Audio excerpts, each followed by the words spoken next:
May information na po na dagdag. Pero ang ginawa sa akin, sinabi ko lang doon, kinuha namin yung pagkain. Sabi ko, gutom na kami, kailangan namin yung pagkain. Alam naman nyo, pagkatutom ng tao, ano yung nangyayari sa akin? Sabi ko, pero biglang may kumawa doon, mga pulis. Sasal ako.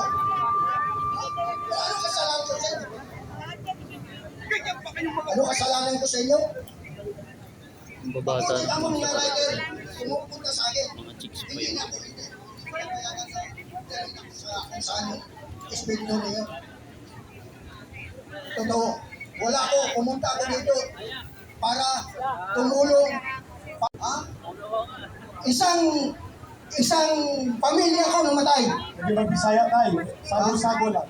Tagalog o Pilipino, Bisaya. Oh. Ang tinuod ba ako ay tinuod na akong istorya. Mga putang inang maggoberno ito. Ha? Anong klaseng goberno ito? Mga Pinoy! Mga putang ina nyo! Ulihin nyo ako! Ha? 76 years old ako. Grabe. Wala na akong ano sa mga bata mo, anak ko. Wala na akong namimilya. Ito, wala na kain-kain pa rin lang ako dito. Papapakilip ko na yung mga hayop na. Understand? Totoo. Naintindihan natin ang emosyon nito. Kasi isang pamilya na ubos. Dinoble na nila yung linya nila, no? Sa mga pulis ay may ulihin na naman sila. Tingnan natin sila yung kaharap nila. Commission! Kawawa ka mga pulis. Nandun ang mga istorya sa loob. Si John Rick. Tanong pala ang nangyayari sa atin dito. Lalo gusto natin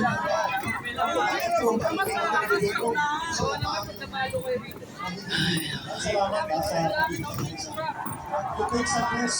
Palagpakan natin si Kawawa naman yung ibang Chief Engineer sa Marco. pipilitan.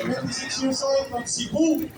At siya ay pumunta dahil nakita niya kung paano ang sindikato sa flood control naminsala at pumatay ng mga kababayan niya. Wala tao sa kabilang dulo. Sa Cebu. Mga pulis yung nandun sa kabilang. Ito yata yung way pa. volunteer po ha, hindi ba yan? Wala silang organisasyon. Voluntaryo! Mamamayan. Kawawa tayo. Lumalaban para sa bayan. Pero palakpakan natin ang mga kapatid natin na mga rider. Nagmamarcha na yung mga kapulisan natin, ano, papunta dun sa first line of defense ng Senado. Kasi kanina may nanggulo eh. Pero yung mga nandito sa loob, kaya pa naman.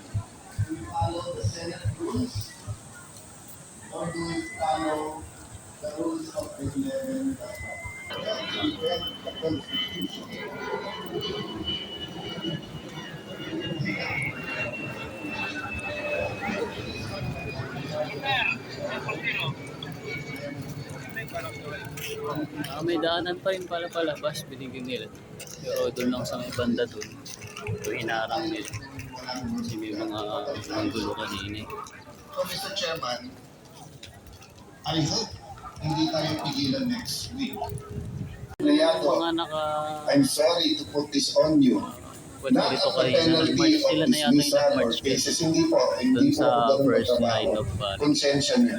Alam niyo ang batas incoming pa doon. na acting Senate President o yung sinasabi ng ating konstitusyon na Senate President. So Malacanang, yun lang advice ko sa inyo. Hintayin nyo na maka-13, tawagin nyo yung special session. Pwede siguro tayo magpairam ng isa para maka-13 na sila. Para, no, kasi I hate the fact that we're in a situation that we cannot follow the law. The question is, how did the Senate President Alan Cayetano become invalid?